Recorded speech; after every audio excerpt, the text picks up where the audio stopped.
ஒரு நாளைக்கு நம்ம எவ்வளோ நேரம் ரெசனன்ஸில் இருக்கும்? தியானம் பண்ணும்போது அநேகமாக இருக்கும்.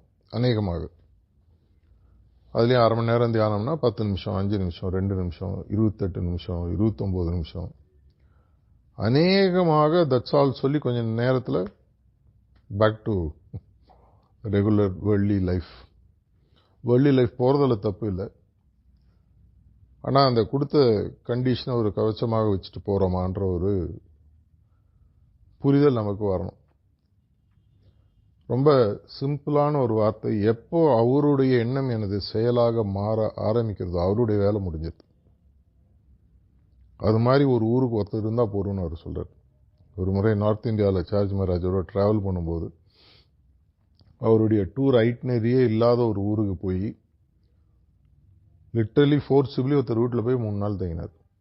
ஆல்மோஸ்ட் இவ்வளோ தூரம் வந்திருக்கேன், எனக்கு கொஞ்சம் கஷ்டமாக இருக்குது, நீ நைட் தங்கிட்டு போட்டோமா. 3 நாள் தங்குறாரு. எனக்கு ஆனால் தெரியுது ஏதோ நடக்குதுன்னு.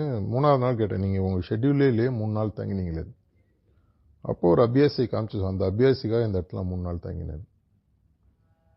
அந்த ஒரு அபியாசி ஒரு குருநாதரை அவருடைய டூர் ப்ரோக்ராம்லேருந்து டீவியேஷன் எடுத்து 3 நாள் ஒரு இடத்துல தங்க வைக்கிறாங்கன்னா எவ்வளோ ரெசனன்ஸ் இருந்திருக்கணும். நமக்கு அது மாதிரி இருக்கிறதா? எப்பொழுது அந்த ரெசனன்ஸ் வருதோ அவருடைய பணிக்கும் என்னுடைய பணிக்கும் எந்த விதமான வித்தியாசமும் இருக்காது.